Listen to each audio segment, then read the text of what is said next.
Children, today we will discuss or know about our universe, the cosmos. Do you think the earth is very big? Yes. Very big? Yes. Good. But you know, it is like a grain of sand in the universe. It's like a grain of sand in the universe.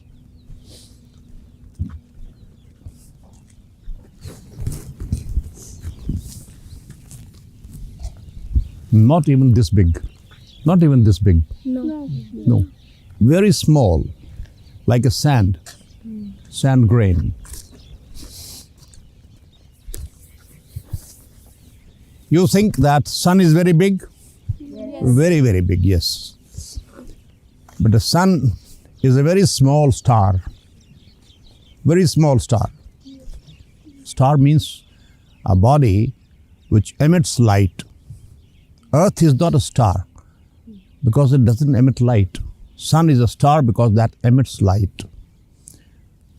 There is a big star which can accommodate 900 suns. But that sun is also like a grain of sand in the universe. So how big is the universe? Do you know? If the universe were a circle, which it is, seems to be, then from this end to that end, which is called diameter. Say this is a circle, so from here to here is the diameter. Here to here is diameter. Now if this is the universe, then this distance from one end to another is 93 billion light years. Now what's a light year? Light year is the distance traveled by light in 1 year. एक साल में जो प्रकाश जितनी दूर चलता है उतनी दूरी को कहते हैं एक लाइट ईयर। अब एक साल में प्रकाश कितनी दूर तक चल सकता है, आप इससे कल्पना कीजिए कि सूरज से धरती पर पहुंचने में उसको मुश्किल से 8-9 मिनट लगते हैं। इतनी दूर सूरज है और सिर्फ 8-9 मिनट में रोशनी पहुंच जाती है उसकी। ये रोशनी अगर एक साल तक चलती रहे तो कितनी दूर पहुंचेगी? सोचिए कितनी बड़ी दूरी होगी वो। If this light travels from sun to this place, if it travels for 1 year, imagine the kind of distance it will cover. So that is 1 light year. And if this light is allowed to travel 93 billion light years, that is the distance of the universe from one point to another. From here to here, so big is the universe. So how big is our body? You can imagine how small. And Prince? Even smaller? Yes. No, and this woman, lady, Yes. even smaller. And how cold is the universe? What is the temperature of the universe? The mean temperature? तापमान कितना गर्म कितना ठंडा है? बोलिए। 0 degree centigrade पर बर्फ जम जाती है, पानी बर्फ बन जाता है 0 डिग्री सेंटीग्रेड पर। -2, -3, -4, -6 अगर हो गया, नीचे और चला गया तो बहुत जल्दी बर्फ जम जाएगा तुरंत। और यूनिवर्स का जो टेम्परेचर है, मीन टेम्परेचर, वो है -270 डिग्रीज सेल्सियस। आप अगर चले गए यूनिवर्स में निकल के धरती पर, खुदा का शुक्र है कि आप धरती पर हैं, तो आप 1-2 सेकंड में जम के बर्फ बन जाइएगा, पत्थर बन जाइएगा। इतना ठंडा है यूनिवर्स। और आप कितनी सुंदर जगह लगती है आपको, देखिए पीछे पहाड़ हैं, पेड़ हैं, आसमान नीला है। ये कुछ भी नहीं है ऐसा, आसमान नीला नहीं होता है, जान लीजिए। कैसे पता चलेगा कि आसमान नीला होता है कि नहीं? आप से बाहर निकलिए, धरती के क्षेत्र से बाहर निकलिए, धूप अंधेरा, एब्सोल्युटली डार्क, एकदम अंधेरा, डर वाला अंधेरा, ठंडा, खूब ठंडा, और धूप अंधेरा, और बीच बीच में तारे टिमटिमाते हुए, बीच बीच में। तो ये कोई यूनिवर्स सुंदर जगह नहीं है जैसा कि आप समझते हैं कभी कभी। Many people presume that the universe is probably as beautiful as our green planet Earth. No, it's not like that.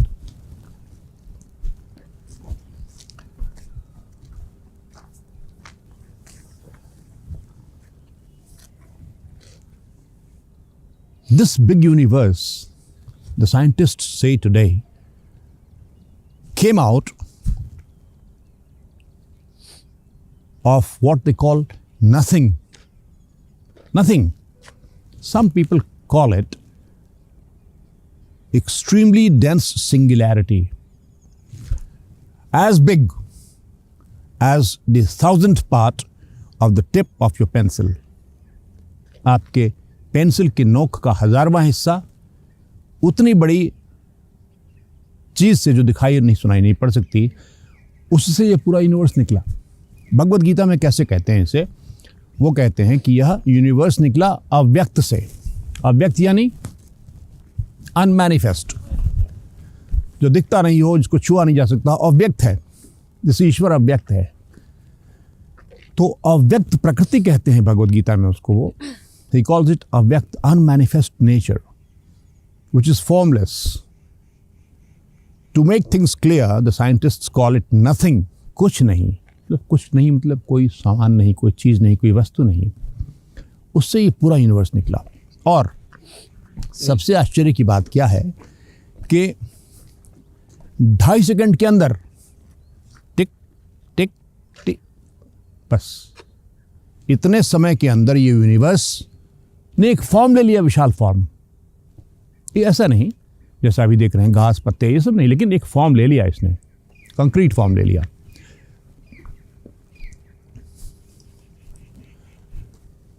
Stephen Hawking कहते हैं कि अगर यह 2.5 मिनट के बदले 1.5 मिनट होता, 2 मिनट होता, तो सृष्टि होती ही नहीं।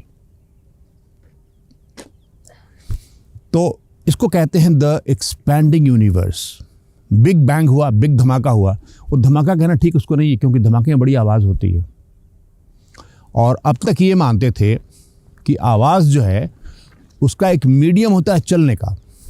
आवाज़ चलती कैसे है? मान लो कोई हवा नहीं रहे तो आवाज़ नहीं चलेगी, ऐसा मानते थे। हवा का मीडियम रहेगा तो आवाज़ चलेगी।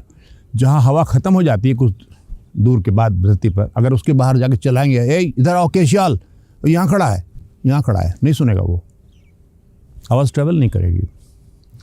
ये मान्यता रही अब तक।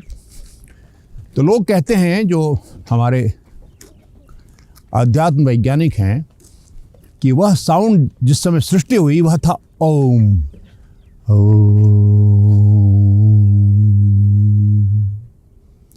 तो कुछ वैज्ञानिकों ने कहा कुछ दिनों पहले कि भाई वो साउंड जो कह रहे हैं आप, वो साउंड हवा तो थी नहीं, तो ट्रैवल कैसे करेगा? वो अभी भी ट्रैवल नहीं करेगा। अगर आप जाइएगा अंतरिक्ष में तो बिना उसके ट्रैवल नहीं करता, वो कहते हैं।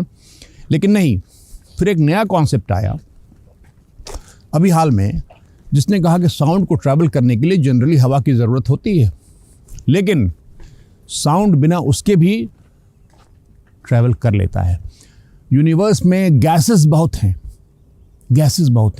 गैस पार्टिकल्स बहुत हैं, और एक उसके लिए जनरल वर्ड भी है यूनिवर्स के लिए, अंतरिक्ष के लिए ईथर कहते हैं उसको। तो they say that the sound could even travel through the universe, across the universe, through such other media.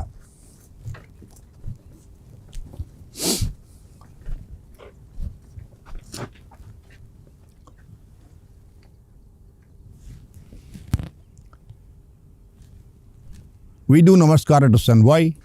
Because it is he or it is it because of which life is there. Otherwise it would freeze. जम जाएगी धरती और हम खड़े नहीं हो सकते, चल नहीं सकते। ये सारा जो ग्रीनरी देख रहे हैं आप, वो फोटोसिंथेसिस से बनता है। उनकी किरणें पड़ती हैं, उसको पौधे उससे फूड बनाते हैं, एनर्जी बनाते हैं, है ना। तो फोटोसिंथेसिस से ये ग्रीनरी आती है, तो उनके बिना होता नहीं है। तो आप समझते हैं सूर्य देव, वास्तव में सूर्य देव नहीं होते। सूर्य तो एक स्टार हैं, उनके इंचार्ज जो देवता हैं उनको सूर्य देव कहते हैं। बात समझे? हर डिपार्टमेंट को देखने के लिए एक देवता बनते हैं ना। डिपार्टमेंट ठीक से चले उसके लिए कोई ना कोई रहता है, इंचार्ज नहीं रहता है। उसी प्रकार से सूर्य जो हैं, जो एक जलता हुआ गैस पिंड है,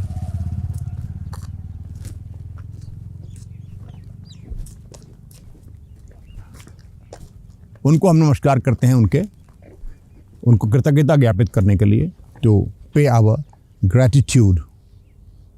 एक सिंबॉलिक एक्ट है। तो जब आप एक निर्जीव पदार्थ को, मैं देवता की बात नहीं कर रहा हूँ, उनको प्रणाम करते हैं कृतज्ञता ज्ञापित करने के लिए, तो यह संदेश देता है कि जो भी आपका भला करता है उसको आप कृतज्ञता ज्ञापित कीजिए। हो सके तो कुछ कीजिए उनके लिए। हम क्या करते हैं, छठ का पर्व चल रहा है तो उठा के ऐसे जल का उनको अर्घ्य देते हैं। ये कृतज्ञता है, लोग समझते नहीं हैं, लेकिन वो तो काफ़ी जल पी लेते हैं समुद्र से। आपके एक अचल जल से क्या होगा, कितना क्या उनको होगा, लेकिन वो तो समुद्र से पीता ही रहते हैं, जल निकालते रहते हैं जल।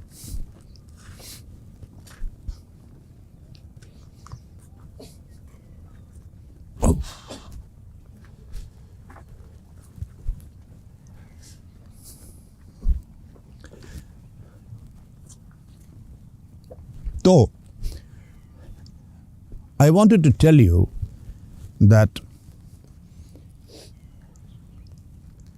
you have many problems. You think they are very big problems. बहुत बड़े प्रॉब्लम्स हैं हमारे, लेकिन आप कितने छोटे से जीव हैं पता है आपको? आपकी कितनी बड़ी प्रॉब्लम हो सकती है। आप लड़ाई करते हैं छोटी छोटी चीज़ों के लिए कि बिस्किट हम खाएंगे कि हम खाएंगे पहले, हैं? इतना बड़ा संसार है, छोटी छोटी बातों के लिए क्यों? अब देखिए लड़ रहे हैं वो पैलेस्टीन और इजराइल, दोनों को सोचना चाहिए कि किस लिए लड़ रहे हैं इतना, हाँ? तो मनुष्य को ये जब समझ में बात आ जाएगी ब्रह्मांड कितना बड़ा है, हम कितने छोटे से हैं, और फिर उसके बाद जब आपको सेल्फ रियलाइजेशन हो जाएगा कि हम वास्तव में ब्रह्मांड से बड़े हैं। ध्यान रखिए, अभी आप छोटे लग रहे हैं अपने आप को, जब आप सेल्फ रियलाइज हो जाएंगे, पता चलेगा कि मैं कौन हूँ, मैं ईश्वर हूँ, तो ईश्वर तो ब्रह्मांड को ऐसे क्रिएट करता है। Create, withdraw. जब क्रिएट होता है यूनिवर्स तो बिग बैंग कहते हैं उसको, बिग बैंग थियरी, उससे क्रिएट होता है। और साइंटिस्ट ये भी मानते हैं कि एक समय ऐसा आएगा जब यूनिवर्स कॉन्ट्रैक्ट वापस आने लगेगा, सिकुड़ने लगेगा। अभी जो स्पेस है, मैं बता दूं आपको, बड़े हैरानी की बात लगेगी आपको ये, लेकिन जान लीजिए कि जिस समय सृष्टि हुई, वैज्ञानिक कहते हैं, मैं नहीं कह रहा हूँ, वैज्ञानिक कह रहे हैं, समय उसी समय बना, उसके पहले समय नहीं था। और स्पेस जिसमें धरती है, सारा ब्रह्मांड है, वो भी उसी समय बना, और वो स्पेस बलून की तरफ फूलता जा रहा है। आप जैसे बलून नहीं फुलाते हैं, वैसे ही स्पेस फूलता जा रहा है, फूलता जा रहा है। एक दिन वो सिकुड़ना शुरू होगा, और सिकुड़ के फिर कहाँ समा जाएगा? अव्यक्त प्रकृति में, back into nothingness, back into the extremely dense singularity. एक चीज़ बच जाएगी। तो इसीलिए भगवद गीता में जो कहते हैं भगवान कि मैं सृष्टि करता हूँ कल्प के आदि में, और उसके बाद ब्रह्मा के संध्या को समेट लेता हूँ, सृष्टि को वापस अव्यक्त प्रकृति में चली जाती है। फिर वहाँ से रात भर सोती है, वो सोते हैं, हम लोग वहाँ जाके सो जाएंगे। हम नहीं, हमारा सूक्ष्म शरीर जो है, शरीर तो छूट जाएगा यहीं पे, सृष्टि के अंत में हम कहाँ चले जाएंगे? फिर वहाँ अव्यक्त प्रकृति की गोद में जाके जैसे करुणा दीदी गोद में सो जाती हैं, जाके कहीं भी सो जाती हैं, वैसे वहाँ सो जाएंगे और रात भर फिर सोए रहेंगे, हाँ, और फिर सुबह निकलेंगे, फिर से यहाँ पहुँचेंगे हम लोग, फिर वही कहीं झगड़ा, कहीं लड़ाई, कहीं मार, कहीं पीट, कभी करुणा दीदी का अच्छा क्यों है, हमारा ख़राब क्यों है, हमको भी शॉल चाहिए, इसका शॉल हमको दे दो, ये झगड़ा चलता रहेगा आपका, क्यों? ठीक है ना? तो ऐसा है हमारा ब्रह्मांड।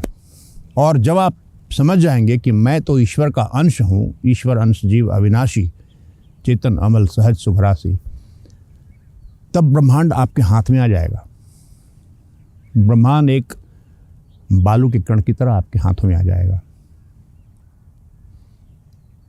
क्योंकि आप ईश्वर से मिल जाएंगे ना, तो आप ईश्वर रूप हो गए।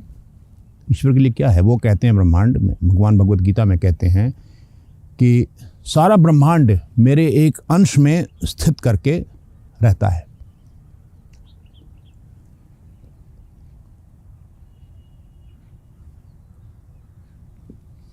उनके एक रोम में कोटि ब्रह्मांड रहते हैं। एक बार भगवान विष्णु से मिलने ब्रह्मा जी गए, तो उनके द्वारपालों ने ब्रह्मा जी को बड़े आदर से बिठाया, बैठिए महाराज, अभी मीटिंग में है भगवान। पूछा उन्होंने कौन सी मीटिंग चल रही है?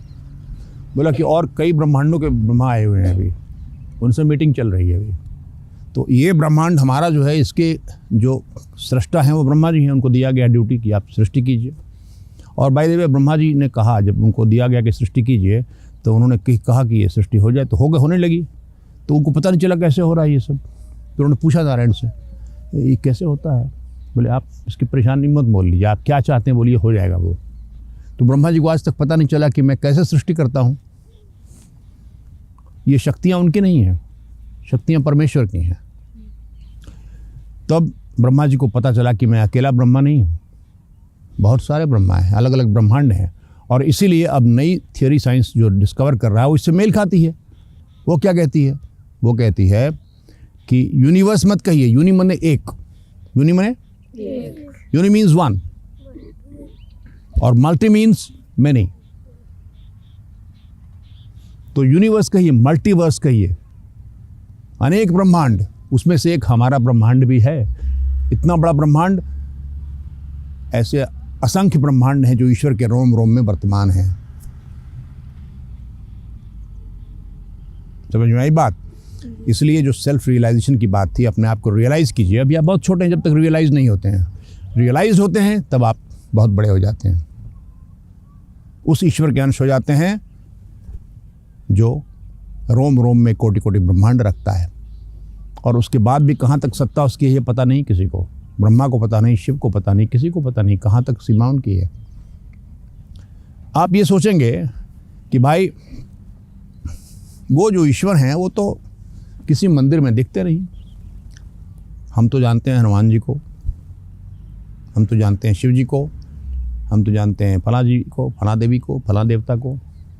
बात सही है। आप जहाँ रहते हैं वहाँ के जो थानेदार होते हैं ना, उनको सारे गांव वाले जानते हैं नहीं? कौन डीजीपी है ये पता नहीं रहता किसी को, नाम पूछिएगा पता नहीं रहता कि भाई कौन डीजीपी क्या होता है।